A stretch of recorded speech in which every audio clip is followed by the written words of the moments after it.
श्री स्वामी समर्थ होळी पौर्णिमेच्या दिवशी कोणी किती आग्रह केला तरी अजिबात खाऊ नका हा एक पदार्थ. जर हा पदार्थ खाल्ला गेला तर आपल्या जीवनामध्ये अनेक प्रकारच्या समस्यांना आपल्याला सामोरे जावं लागू शकतं. कारण बऱ्याचदा आपल्यावर जी लोक जळतात किंवा जी आपलं अहित बघणारी लोक असतात ती अशा पदार्थांमध्ये आपल्याला काही वस्तू टाकून देतात, ज्यामुळे आपल्या जीवनामध्ये समस्या येऊ शकतात. यामध्ये सगळ्यात पहिली वस्तू म्हणजे पांढरी मिठाई किंवा पांढरे पदार्थ, जसं की दूध, दही, ताक.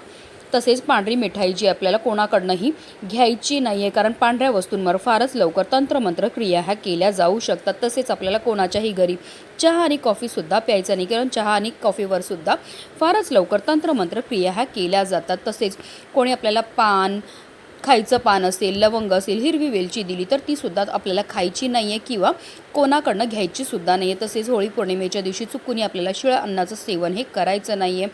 मादक पदार्थांचं सेवन नाही करायचं, तसेच तामसी पदार्थांचं सेवन हे करायचं.